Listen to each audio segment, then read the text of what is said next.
continuando. Antecitos, tal vez, de acuerdo a lo que inmediatamente no hay ningún problema.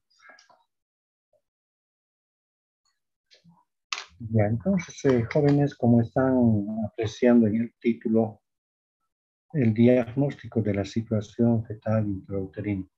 Ya hemos hablado de la parte de lo que es medir la altura uterina, hemos hablado de lo que es palpación, en la misma hemos tocado la parte de lo que es las maniobras de Leopold, las 5 maniobras de Leopold, y ahora nos toca ya tomar en cuenta algunos términos que como médicos generales no debemos equivocarnos en manejar, y como ya les he mencionado, tratar de cometer los errores lo menos posible por el hecho de que lamentablemente tenemos que referir a nuestras pacientes a otros centros y dentro de ello tiene que estar involucrada algunos términos que como médicos tenemos que conocerlo, pero no, o estar familiarizados, pero no para estar mandando un diagnóstico errado, términos que no corresponden. Y por eso que lo veo que esta parte de lo que es diagnóstico de la situación fetal intrauterina es muy importante, como nos han enseñado en la tabla de la multiplicación. Igual nos recordamos, ¿no? Aparte de que lo manejamos, pero no detalladamente lo que es matemáticas, pero sí algunos capítulos lo tenemos que conocer, como en este caso, el médico general debe conocer esta parte de los términos, porque no va a variar entre un libro y otro libro, va a ser la misma. Y en razón a ello quiero que ustedes ya vean términos que van a ir determinándonos a qué nos estamos refiriendo, ¿no? Por ejemplo, en la parte de lo que es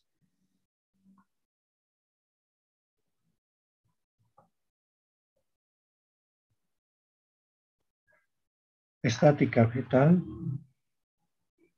nos vamos a referir al hablar de estática fetal a esa disposición del feto con respecto a sí mismo en relación a lo que es el útero y a la que le va a ir circundando o protegiendo o que le va a servir como pared la pelvis. Entonces, estática fetal a esa disposición del feto con respecto a sí mismo, al útero y a la pelvis. Estática fetal. Móvil fetal. Al feto se considera como un cilindro o a un ovoide, ¿no? A un cilindro u ovoide, integrado por 3 segmentos. Estos en relación a lo que pueden cada una de estas estructuras iniciar un mecanismo de parto. Y estos 3 segmentos que van a constituir como un cilindro u ovoide son la cabeza, los hombros y las nalgas. Estos 3 segmentos son capaces de originar por sí misma un mecanismo de parto. Y al hablar de presentación, lo mismo. Estos 3 segmentos son los que nos van a permitir hablar de presentación. Entonces, a partir de ahora, móvil fetal, se considera el feto como un cilindro u ovoide integrado por 3 segmentos que van a ser la cabeza, los hombros y las nalgas, capaces por sí misma de originar un mecanismo de parto. Por ejemplo, en situación transversa u oblicua, no va a poder originar un mecanismo de parto este tipo de situación, sino lo que es presentación es lo que va a ser, lo que va a determinar o iniciar un mecanismo de parto. Entonces, dos términos distintos que quieren determinar a qué se refiere ahora. Actitud. Actitud.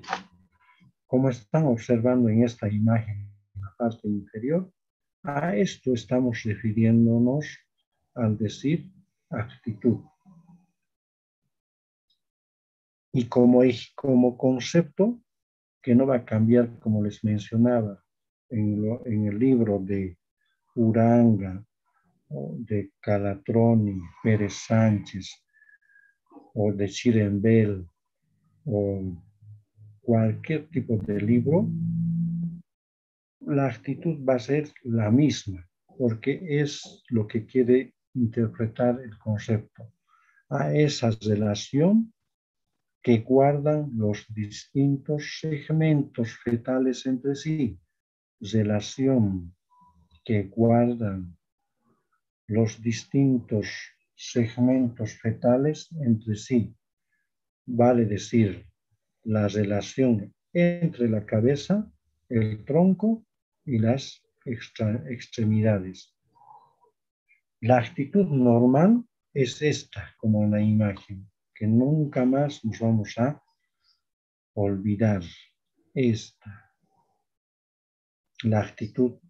Cuando hablemos de actitud, entonces nos estamos refiriendo a esa actitud de flexión, donde la cabeza está flexionada sobre el tronco, los miembros superiores cruzados delante del tórax, los muslos flexionados sobre el abdomen y las piernas flexionados sobre los muslos.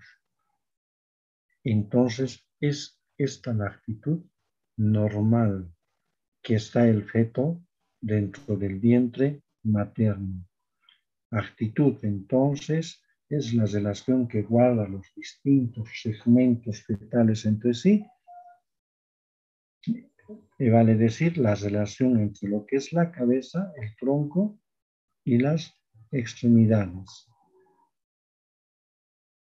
Otro término que no puede salir de nuestro vocabulario, que lamentablemente nosotros nos equivocamos frecuentemente, y también algunos términos que en algunas especialidades lo toman en cuenta desde otro punto de vista, pero nosotros tenemos que tratar de manejarlo de manera correcta. Y en relación a eso, situación. A esto se llama situación. A esta imagen, jóvenes. A esta imagen, situación. Es la relación que existe entre el eje longitudinal del feto, el eje longitudinal del útero y el eje longitudinal de la madre. A eso se refiere situación. Y esa relación que guarda entre el feto, el útero y la madre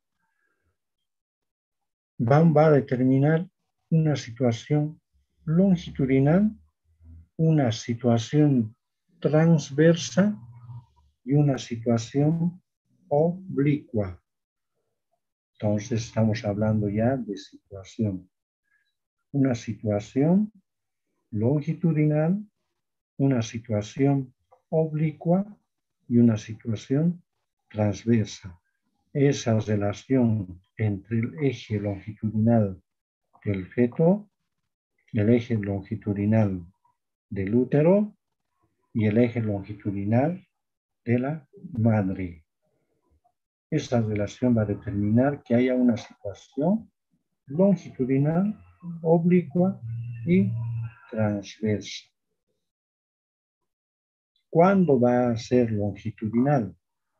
Cuando el diámetro céfalo-pelviano podálico fetal es concordante con el eje longitudinal de la madre. Por eso indicamos que es la más habitual, es la más común, la longitudinal. No es que sea poco frecuente, es la más común, es la más habitual. La situación transversa, fíjense jóvenes en la imagen, cuando el eje longitudinal fetal es perpendicular, ¿no? Entonces, es perpendicular al eje longitudinal materno. Entonces, eje longitudinal materno es perpendicular a este eje. Entonces, es transversa cuando el eje longitudinal fetal es perpendicular al eje longitudinal materno. Ya estamos determinando ya dos, longitudinal y transversa. Tenemos la siguiente, la oblicua. Cuando el eje longitudinal del feto forma con el eje longitudinal materno un ángulo agudo.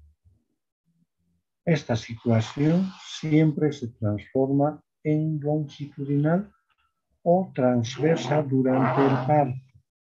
Nos está queriendo decir este concepto de oblicua que no termina en esta situación, sino que puede transformarse en longitudinal o transversa propiamente dicha, pero durante el trabajo de parto. Vean términos que ya conocen: trabajo de parto, pródromos de trabajo de parto. Entonces ya no hay por qué pensar que están confundidos sobre eso. Entonces, por eso tenía razón al inicio de las clases, términos que tenían que ir familiarizándose, ahora ya lo están entendiendo mejor cuando se está hablando de este tipo de situación. Y al mismo tiempo indicarles de que cuando ustedes estén examinando y hayan determinado cuya presentación no es la habitual, que es lo que puede ser cefálica, de OMS o pelviana, podría estar en oblicua. Pero ustedes también no traten de hacer este examen con la vejiga llena, jóvenes. Con la vejiga llena no. Tiene que la paciente invitarla a que vaya a orinar o preguntarle a la paciente si tiene deseos de ir a miccionar o a orinar. Si tengo doctorita, entonces puede pasar al baño, doctor o señora, entonces pase. Y una vez que vuelva, hagan las maniobras y posteriormente a ello van a determinar en qué situación o presentación está el feto. Entonces, detalle muy importante. A mí me ha pasado muchas veces cuando estaba en área rural, donde la paciente estaba álgida y no le pregunté si la paciente estaba con ganas de orinar. Hice las maniobras de Leopold, la presentación estaba alta, estaba oblicua, le hago tacto lo mismo y las refiero. Pero los colegas, como les menciono, lo interpretan mal. Llegó la paciente al hospital, en el camino tuvo ganas de orinar, se bajó de la ambulancia, fue a orinar y de lo que yo dije en mi diagnóstico, situación oblicua, se convirtió en cefálica. Entonces, por eso, jóvenes, realidades o evidencias que ustedes deben tomarlo en cuenta para no cometer errores. Otro término, jóvenes, que ya les he hablado a inicios de lo que es presentación. Al hablar de presentación, ya tienen que imaginarse que estamos hablando de presentación cefálica, de hombros o pelviana o podálica. Situación, cuando hablamos de situación, estamos hablando de situación longitudinal, oblicua y transversa. Presentación, estamos hablando de cefálica, de hombros o pelviana. Igualmente, término o concepto que no va a cambiar en ningún libro. Tal vez modifiquen o varíen o coloquen la coma en otra parte, nada más.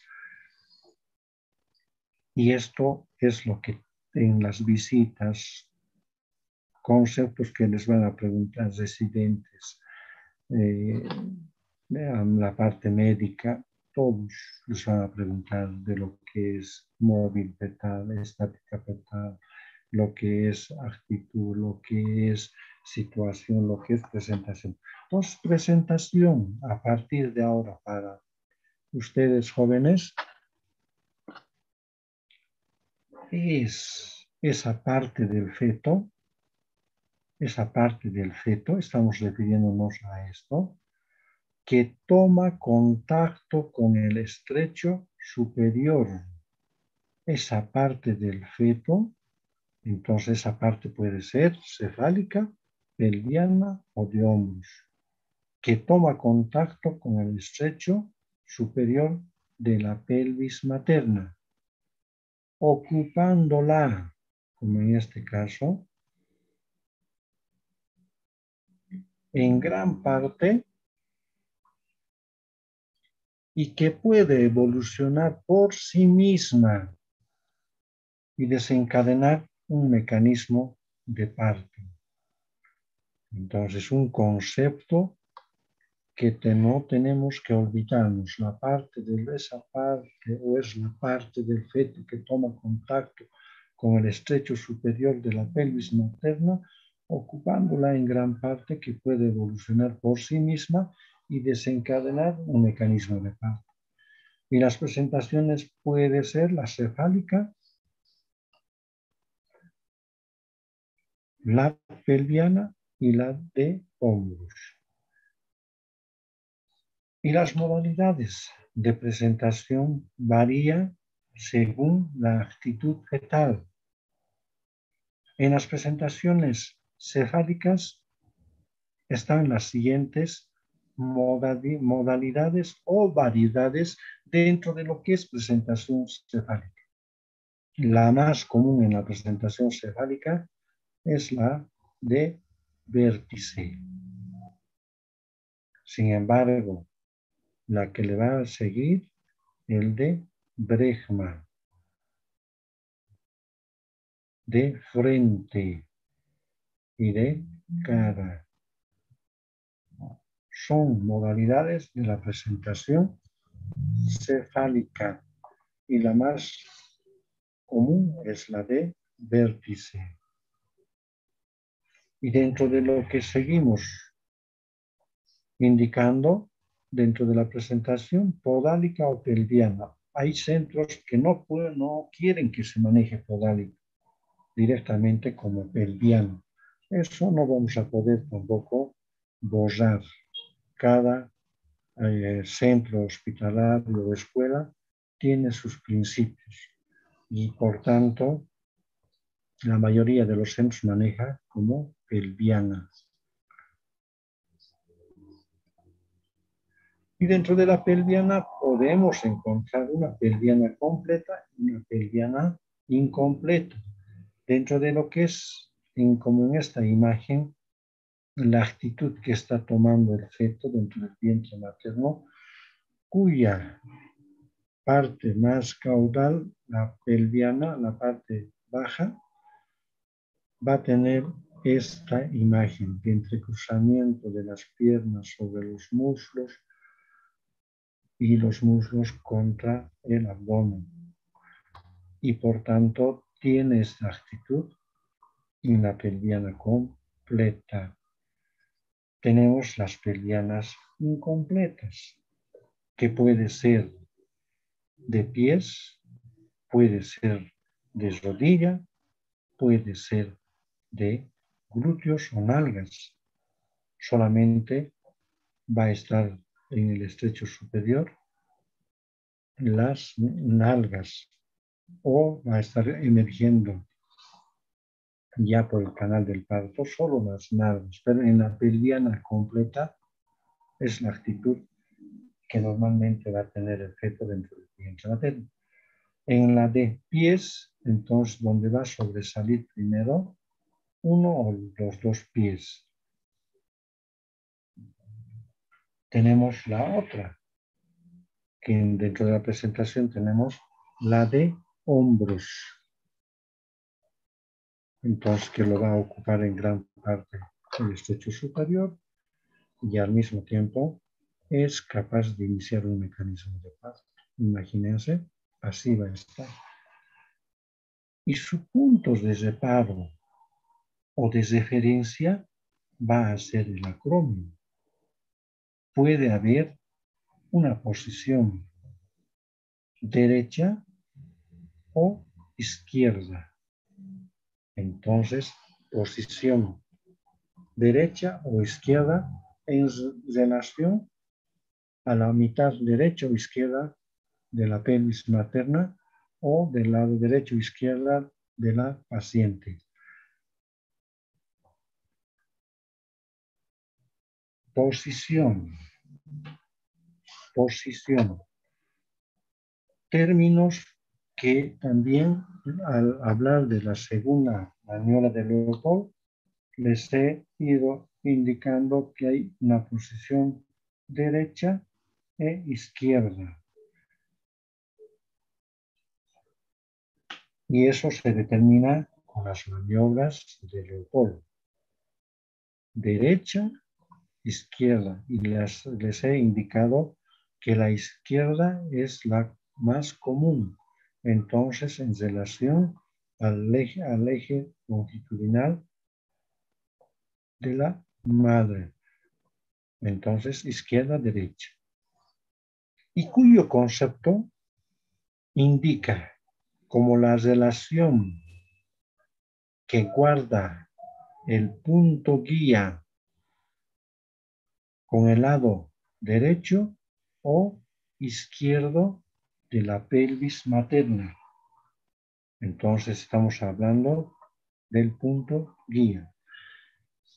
Y estas posiciones pueden ser derecha o izquierda.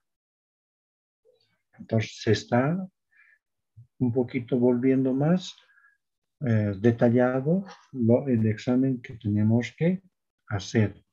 Cuando nosotros lleguemos a abdomen, ya aparte de hacer la medición, hacer las maniobras del Leopold, nos va a determinar cada uno de estos términos que tenemos que colocar en la historia clínica. Abdomen, altura uterina de tantos centímetros. Situación longitudinal, posición dorso izquierdo, presentación cefálica. Así, entonces vean, ya entra en la historia clínica estos términos, por eso les mencionaba que tenemos que familiarizarnos.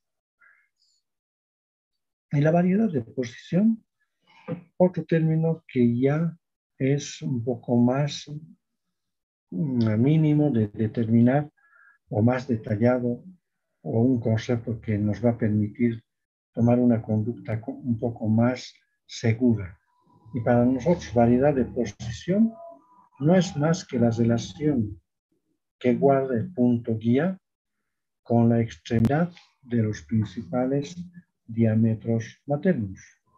El punto guía puede estar en contacto con la eminencia tibio-pectínea, la extremidad del diámetro transverso, puede estar en relación a lo que es a la articulación sacroiliaca, el pubis o el sacro, y en razón a ello resultando la variedad de posición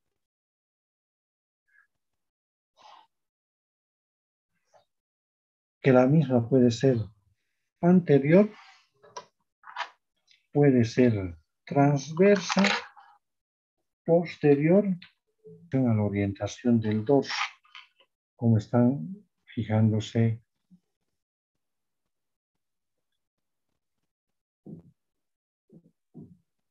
en este caso.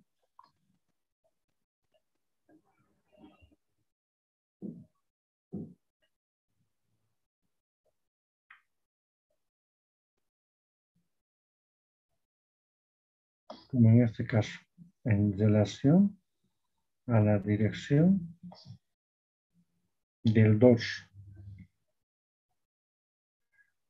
Y, por tanto, puede haber un dorso anterior y un dorso posterior.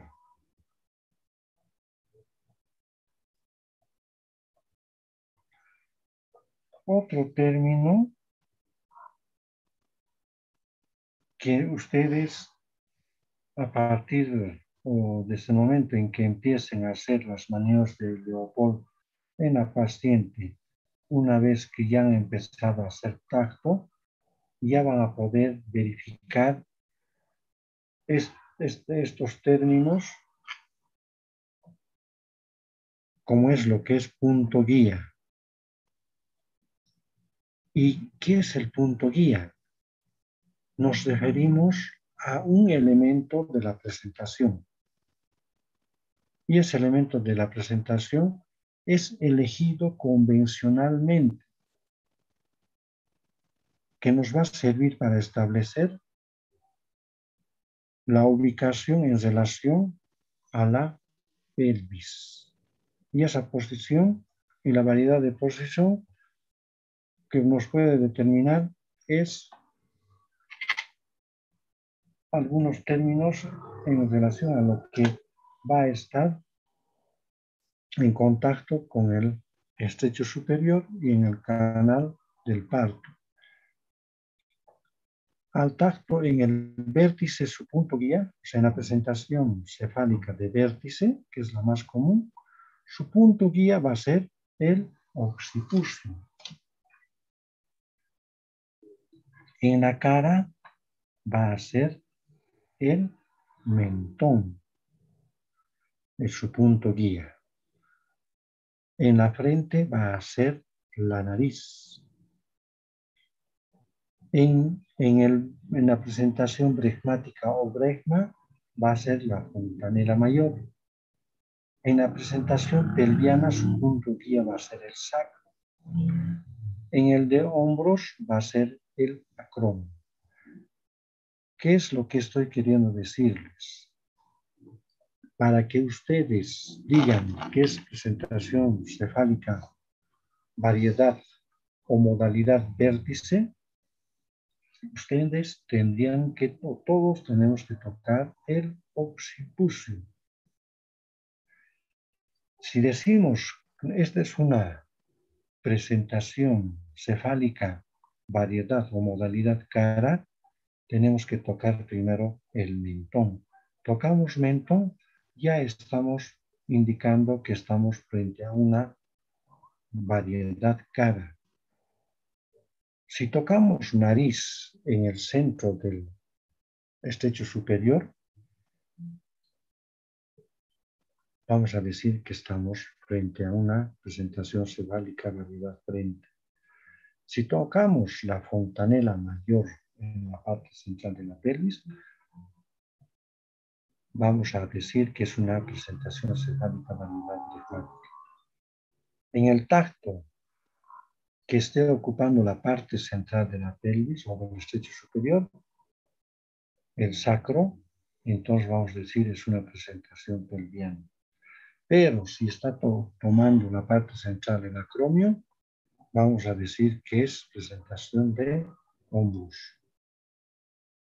Y en relación a eso, para que se pueda entender a qué nos estamos refiriendo al decir variedad de posición en la presentación de vértice, como les mencionaba, variedad de posición no es más que esa relación que guarda el punto guía, ¿ya? El punto guía con la extremidad, con las extremidades principales de la pelvis materna. Entonces, esa relación que guarda el punto guía con las extremidades principales de la pelvis materna. Y de ahí que tenemos, como en esta imagen, estamos apreciando donde el occipucio, esta parte, está en relación en relación al hueso ilíaco, al lado izquierdo y anterior.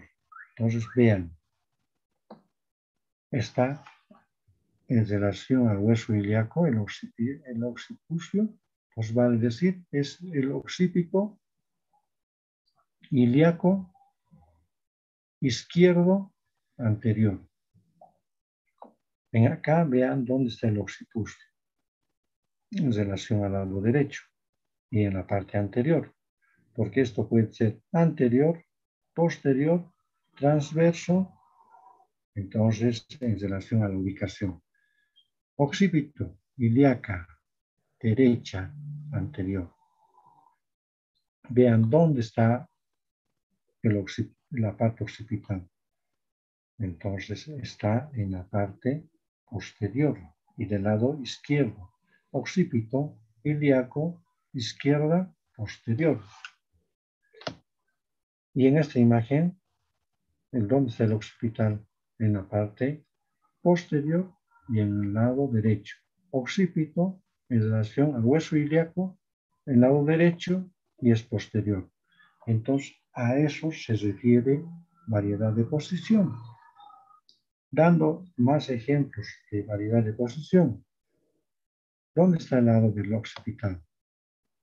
¿Qué referencia vamos a tener? La parte de lo que es la fontanela posterior, la amboidea, que tiene una forma triangular, de base, entonces, que va a estar en relación al occipital, y de vértice, que va a estar en relación a los dos huesos parietales. Tiene forma triangular o de lambda. Entonces, ¿dónde está en relación a eso? Uno toca la parte de lo que es la parte con la fontanela posterior y vemos la orientación y ya nos damos cuenta a qué lado está. Occipito, fíjense cómo está el feto dentro del vientre materno. Occipito, ilíaco, izquierdo, transverso. Está transverso. La parte del lado opuesto. ¿Dónde está el occipital? A este lado. Occipito, en relación al hueso ilíaco, derecho, transverso. Igualmente, un poco más aclarándoles jóvenes, y muy redundante porque es en base a esto lo que nos vamos a manejar en lo futuro, en la práctica y en su internado, y también como médicos generales cuando van a estar ya trabajando en alguna institución privada, una institución tal vez del ministerio, donde ustedes van a poder ya decidir una conducta. Nunca se olviden, antes de decirles, si es una paciente primigesta, ya está en trabajo de parto, cuya presentación es alta, y a la quinta maniobra de Leopoldo, o la maniobra mensuradora de Pinar, hay un desnivel entre la síntesis pubiana y la presentación, no se agarren a la paciente. Inmediatamente, como en este periodo tan difícil que estamos viviendo, pedirle o hacerla su antígeno nasal para referirle, no perjudicar y recién estar haciendo en la ciudad o en el lugar donde han referido. No, sino hay que apresurarnos. Y dentro de ese grado de encaje que se ha mencionado también como concepto, es establecer a qué altura está la presentación en relación a la pequeña pelvis. Y los planos de Hodge tenemos los de Dewey. El primer plano de Hodge, también recordándoles, toma el borde superior de la síntesis pubiana y llega al promontorio. Es el plano del estrecho superior. El segundo plano pasa por el borde inferior de la sífilis pubiana y cae por detrás en la parte media de la segunda vértebra sacra. O decir, por atrás, la parte media de la segunda vértebra sacra, por delante el borde inferior de la sífilis pubiana. Tercer plano, por atrás, los límites, cuarta vértebra sacra, el isquio, las espinas ciáticas y por delante las partes blandas. El cuarto plano pasa por la punta del coxis hacia atrás y por delante partes blandas. Y el cuarto plano es sinónimo de que ya está queriendo desprenderse el polo cefálico en plena contracción a través del introito vaginal. Podemos observar que ya se observa la salida se puede visualizar los cabellitos del feto. Los planos de Delhi, lo mismo ya les he detallado en la clase anterior, pero lo que más es aconsejable manejar los planos de Delhi porque es más objetivo y es más ventajoso para decidir una conducta. Con solo mencionar un ejemplo más en lo que dice Hodge y lo que dice Delhi, porque con Hodge es todo subjetivo, no se palpa ninguna, excepto las referencias anatómicas que les he mencionado. Tocar el promontorio, tocar la cara anterior, la parte media de la segunda vértebra, ir a la cuarta vértebra. ¿No? Entonces, vean, es más dificultoso. Peor aún si uno tiene dedos cortos. Y el de Delhi es más objetivo, porque se puede determinar las espinas ciáticas al hacer el tacto. Imaginariamente, uno puede decir que ya sí está a nivel de las espinas ciáticas, la cabecita, entonces está a nivel como cero. Pero el ejemplo que quería colocar es, si una paciente es primigesta, está con una dilatación de 8 y cuyo plano, según los planos de Delhi, está ya en +3 y creen que van a poder irse por lo menos un rato, si es las 6 de la tarde para ir a cenar, no, porque ya está abajo. Entonces vean, pero si les dice según Jorge, primigesta está en primer plano móvil, con dilatación de 4, entonces pueden ir a pasear, a comer y todo, si les da tiempo, pero es subjetivo, pero con Delhi es más fácil de decir que ya hay que conducir a la sala de partos, que todavía no, que esperaremos, inclusive podemos calcular la hora aproximada del parto y los familiares lo único que van a decir, esa doctorita, ese doctor ha dicho a tal hora y ha sido a tal hora. Pues por eso que es muy importante algunos detalles que tenemos que tomarlo en cuenta para no estar equivocándonos en la determinación del parto. Vale decir, puede ser un parto vaginal o un parto por vía cesárea. Entonces, jóvenes, en esta parte, en este capítulo más quedamos y esperando entonces la comunicación de parte de su presidente y quedar para qué día va a ser y la hora vamos a quedar con su presidente y de esta forma entonces ya cumplir con el primer parcial. No sé si tienen alguna pregunta. Doctor, buenas noches. Una preguntita. ¿El examen sería hasta el tema que vimos hoy? Sí, hasta ahora, sí, hasta esta parte. Está bien, doctor, gracias. Sí, jóvenes. No sé si tienen alguna otra pregunta.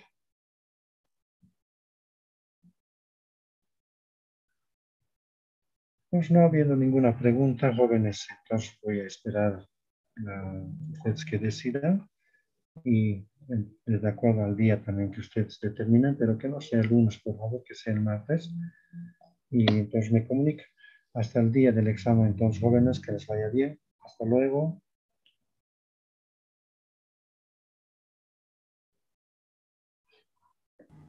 Hasta luego, doctor. Hasta luego, doctor. Hasta luego. Gracias, doctor. Hasta luego. A ustedes. Hasta luego.